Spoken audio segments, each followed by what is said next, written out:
अमरावतीमध्ये प्रहारचे कार्यकर्ते आक्रमक, नांदगाव पेठ टोल नाक्यावर टायर जाळत आंदोलन, तर डवरगाव येथे अर्धदफन आंदोलन, बच्चू कडूंच्या अन्नत्याग आंदोलनाची दखल न घेतल्याचा आरोप।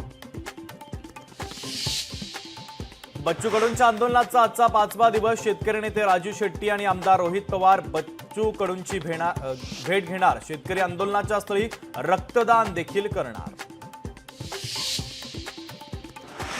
गिरगाव आणि दादर नंतर नाशिकमध्येही राज ठाकरे आणि आदित्य ठाकरेंचे एकत्र बॅनर, काका पुतण्यांचे एकत्रित फोटो लावत वाढदिवसाच्या शुभेच्छा।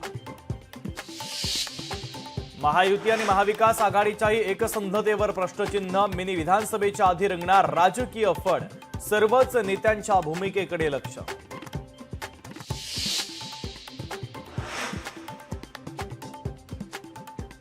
मुंबईत ठाकरेंच्या शिवसेनेला धक्का देण्यासाठी संघ दक्ष। विधानसभा निवडणुकीनंतर आता मुंबई महानगरपालिका निवडणुकीसाठी राष्ट्रीय स्वयंसेवक संघ मैदानात। मुंबईच्या प्रत्येक वॉर्डमध्ये संघाची बारीक नजर।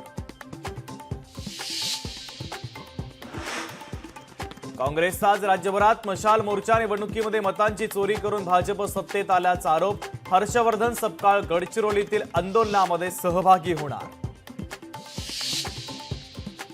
रेल्वे प्रशासनाच्या वतीनं ऑनलाईन रिझर्वेशनसाठीच्या नियमांमध्ये बदल। आधार लिंक असेल तरच रेल्वेचं ऑनलाईन रिझर्वेशन करता येणार। कोकणामध्ये आजपासून पुढील 5 दिवस वादळी वाऱ्यासह पावसाची शक्यता। 17 जूनपर्यंत मुंबईसह ठाणे आणि रायगडमध्ये मुसळधार पावसाची शक्यता। काश्मीरसाठी थेट रेल्वे सेवा सुरू। पर्यटकांकडून चौकशीसाठी संपर्क वाढला। काश्मीर रेल्वेचं 10 दिवसांचं बुकिंग फुल। छत्तीसगडच्या सुकमा जिल्ह्यामध्ये सुरक्षा दल आणि नक्षलवाद्यांमध्ये चकमकीत 2 नक्षलवाद्यांचा खात्मा। चीन आणि अमेरिकेचे लोकशाही मराठी ऐका, पहा, जागरूक रहा।